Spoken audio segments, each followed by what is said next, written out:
दोस्तों, पानी तो सबका है, लेकिन पानी ही वो रणभूमि है जहां पर विश्व की सारी ताकतें अपना जोर लगाते हुए आपको दिख जाएगी। इंडो पैसिफिक रीजन की बात कर लीजिए, इंडियन ओशन की बात कर लीजिए, या फिर साउथ चाइना सी की बात कर लीजिए, पूरी वर्ल्ड की जियोपॉलिटिक्स आपको यहीं पे सिमटी हुई दिखाई देगी। और हाल ही में एक हिस्टोरिक मूवमेंट देखने को मिला है, जहां पर यूएस की तरफ से जापान के साथ साथ फिलीपींस को भी एक समिट के लिए इनवाइट किया गया था, जो ऐतिहासिक रूप से अपने आप में पहला है। और यहाँ पर यूएस की तरफ से दो बड़े वादे किए गए हैं। पहला कह दिया गया है 1951 के बाद से मिलिट्री को लेकर जो अलायंस उनके जापान के साथ थे, उनमें अब एक बिगेस्ट रिवैम्प करने का टाइम आ गया है। और दूसरा वो कह रहे हैं कि फिलीपींस के ऊपर अगर किसी भी तरह का अटैक होता है, यानी कि फिलीपींस के अगर एयरक्राफ्ट पर, वेसल पर या आर्म्ड फोर्सेस पर किसी भी तरह का अटैक साउथ चाइना सी में होता है, तो यूएस मजबूर है उसका जवाब देने के लिए। अब देखिए, यूएस ने तो ठान लिया है कि चीन की हेजेमनी को वो चुनौती देकर रहेंगे, लेकिन यूएस का जो एटीट्यूड चीन के प्रति है, वो कभी रूठूं तो कभी मनाऊं वाला देखने को मिलता है। लेकिन इस सब में भारत का रोल कहां पर आता है? क्योंकि अगर आप बात करेंगे यूएस और जापान की बढ़ती हुई साझेदारी की, तो यूएस तैयारी कर रहा है कि जापान को आकुस का भी पार्ट बना लिया जाए।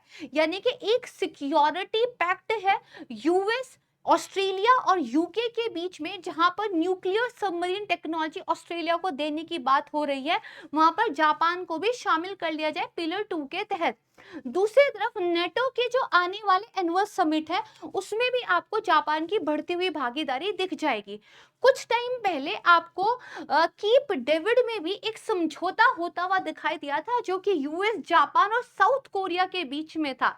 लेकिन इस सब में अगर आप ध्यान से देखो तो भारत आपको अनुपस्थित नजर आता है। भारत सिर्फ क्वाड में है, और इस तरह के आर्टिकल्स आने शुरू हो चुके हैं कि क्या क्वाड अनरिलेवेंट हो चुका है? क्या भारत को इंडो पैसिफिक रीजन में अपनी स्थिति को वापस से असेस करने की जरूरत है? समझेंगे। आइए पहले बात करते हैं इस समिट की। तो हाल ही में हुआ क्या था, दिसंबर 2023 के टाइम से फिलीपींस और चीन के बीच में आपको गर्मा गर्मी दिखाई दे रही थी।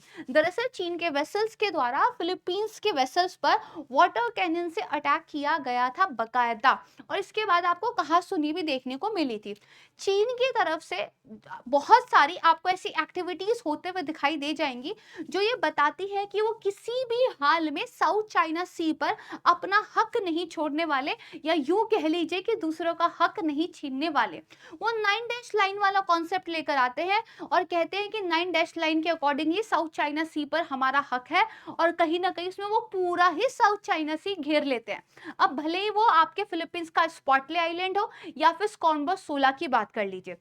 जापान के कंटेक्स्ट में देखें, तो जापान का चीन के साथ साउथ चाइना सी में तो कोई झगड़ा नहीं है, लेकिन ईस्ट चाइना सी में कुछ हिस्से ऐसे हैं जहां पर जापान और चीन आमने सामने हैं। इसीलिए जापान भी कुछ हिस्सों पर डेवलपमेंट करता हुआ नजर आ रहा है, जो कि ताइवान के फ्लैश पॉइंट के नॉर्थ हिस्से से बस कुछ ही दूरी पर है।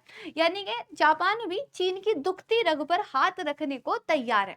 अब इसके अलावा देखोगे तो माइक्रोसॉफ्ट ने वादा किया है जापान से लगभग $3 बिलियन का इन्वेस्टमेंट हम करेंगे स्पेस और आर्टिफिशियल इंटेलिजेंस में। साथ में जापान अपने पहले एस्ट्रोनॉट को भेजने की तैयारी कर रहा है स्पेस में, वो भी यूएस के आर्टेमिस मिशन के द्वारा। अब देखिए, यहाँ पर यूएस कह रहा है कि जापान और हम मिलकर जो फिलीपींस का एक लुजोन बेसिकली आइलैंड है, वहां पर कुछ इंफ्रास्ट्रक्चर डेवलप करेंगे, रेलवे लिंक वगैरह बनाएंगे। ये आप साउथ चाइना सी देख पा रहे हो, और ये आपको लुजोन आइलैंड का लोकेशन दिख जाएगा। तो जब रिटर्स नाम की एजेंसी ये कहती है कि ये जो समिट हुआ था, ये सीधे सीधे चाइना को चैलेंज करने के लिए हुआ था, तो कुछ गलत तो नहीं दिखाई देता है। करेक्ट है। अब ये जो वीडियो है, ये बेसिकली एक स्क्रीनशॉट है, ये उसी वीडियो का है जहां पर चाइना के द्वारा आपको फिलीपींस के वेसल्स पर वाटर कैनन्स का हमला होता हुआ दिखाई दे जाएगा। अगर हम चीन की बात करें, तो इनके पास दुनिया की सबसे बड़ी कोस्टल गार्ड फ्लीट दिखाई देती है। 2014 से लेकर 2017 के बीच में इन्होंने बहुत सारे आर्टिफिशियल द्वीप बना लिए हैं, और उन पर अपनी मिलिट्री फैसिलिटी को भी ये डेवलप कर रहे हैं। वहीं यूएस इसको काउंटर करने के लिए कह रहा है कि हम भी क्या करेंगे, एक जॉइंट फ्लीट अपनी बनाएंगे, उसको बाद में पैसिफिक फ्लीट के साथ जोड़ दिया जाएगा, और जो कहाँ सिचुएटेड होगी, जापान में सिचुएटेड होगी। तो यूएस की आर्मी और यूएस की नेवी तैयार हो चुकी है इंडो पैसिफिक रीजन में अपना सामना चीन से करने के लिए। अब देखिए यहाँ पे जो प्राइम मिनिस्टर हैं जापान के, उन्होंने भी एक बहुत ही कह सकते हैं जबरदस्त भाषण दिया और उन्होंने एक बात कह दी। उन्होंने कहा कि अब यूएस को ग्लोबल लीडरशिप के लिए अपना जो सेल्फ डाउट है उससे बाहर आ जाना चाहिए। यानी सीधी सीधी बात है, अगर आपको जरा भी डाउट हो कि ग्लोबल लीडरशिप में आपकी जगह कम हो रही है तो ऐसा नहीं है, हम सब आज भी आपको अपना नेता यहाँ पर मानते हैं। अब देखिए इस पूरे मामले में हमें भारत जो है मिस दिखाई देता है, लेकिन बेसिकली पहले आकुश वाली बात देख लेते हैं कि भारत आकुश का पार्ट क्यों नहीं है। क्योंकि आकुश अपने आप में एक न्यूक्लियर टेक्नोलॉजी से रिलेटेड एक सिक्योरिटी को लेकर समझौता है। इसमें आपको ऑस्ट्रेलिया, यूके और यूएस देखने को मिलता है। जापान को इंक्लूड करने की बात चल रही है, जिसमें कहा जा रहा है कि इसको जे आकुश फिर बना लिया जाएगा। अगर हम बात करते हैं न्यूक्लियर पावर्ड सबमरीन की, वो तो भारत ने हाल फिलहाल में अपनी बना ली है, लेकिन न्यूक्लियर अटैक सबमरीन की बात करें तो भारत की अपनी नहीं बन पाई है। चक्रा एक है जो कि हमने रशिया से ली हुई थी। लेकिन आकुश का पार्ट भारत इसलिए नहीं बनना चाहता था क्योंकि भारत की अपनी पॉलिसी है कि इस तरह के मिलिट्री और सिक्योरिटी अलायंस का हम पार्ट नहीं बनेंगे। चाहे वेपन या मिलिट्री को स्ट्रेंथन करने की बात हो, हम अपनी इंडिपेंडेंट कैपेसिटी को यहाँ पर बढ़ाएंगे। तो ये मौका तो चला गया। अब उसके पीछे हमारी नीतियां मान लीजिए या फिर जो बड़े देश हैं शायद वो भारत को इन ग्रुप में पार्टिसिपेशन देना ही नहीं चाहते हैं। ये तो अब ऊपर के बैठे हुए लोग जाने। लेकिन यहाँ पर आप देखोगे भी साउथ कोरिया, जापान और यूएस का भी एक आपको इम्पैक्ट देखने के लिए मिल जाएगा। इसके साथ ही आपको ऑस्ट्रेलिया और यूएस के अपने बायलैटरल रिलेशनशिप भी अच्छे देखने को मिलते हैं। जापान और यूएस की गहरी दोस्ती भी आपको देखने के लिए मिलती है। और चीन को लेकर कभी यूएस अग्रेसिव हो जाता है तो कभी नर्म पड़ जाता है।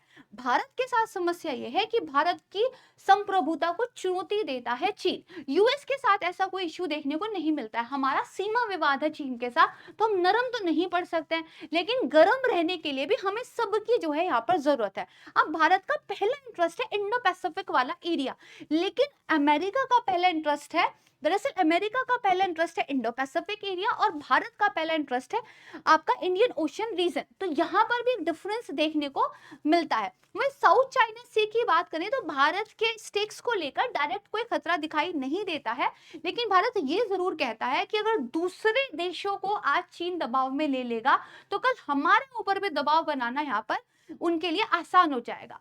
तो अब आप क्या कहते हैं, क्या सच में क्वाड की जो रिलेवेंसी थी वो कम होती जा रही है?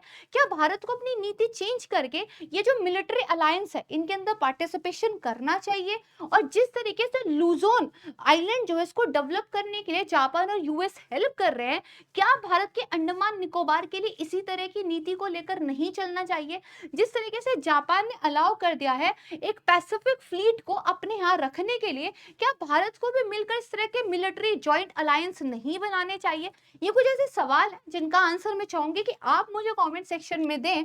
और हमें ये तो पता चल गया है कि भू राजनीति एक बहुत बड़े बदलाव के दौर से चल रही है, क्योंकि कहाँ एक समय ऐसा था जब फिलीपींस की तरफ से एक परमानेंट कोर्ट में अर्जी लगाई गई थी चीन के खिलाफ साउथ चाइना सी वाले मामले को लेकर। कोर्ट का फैसला भी आया था फिलीपींस के फेवर में, पर चीन ने फैसला मानने से ही इनकार कर दिया था। और कहां आज हमें दिखाई देता है कि यूएस और जापान जब मिलकर बैठे हैं तो फिलीपींस को भी इनवाइट किया गया है।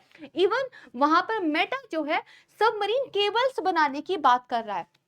सबमरीन से याद आया, चीन भी अपनी जो 6 न्यूक्लियर पावर्ड सबमरीन है उनको लेकर काम कर रहा है और उसमें से 2 को डिप्लॉय करने की उसकी पूरी तैयारी है इंडो पैसिफिक रीजन में। तो ऐसे परिस्थितियों के लिए भारत की क्या रणनीति होनी चाहिए, ये मुझे आप जरूर बताइएगा। अगर आप मुझसे जुड़ना चाहते हैं तो प्राची मैम टेक्स्ट बुक पर जुड़ सकते हैं। This is all about from my side, और इसी तरीके से कुछ मुद्दे मैं आपके लिए लेकर आती रहूंगी। बने रहिएगा। Thank you so much everyone. जय हिंद।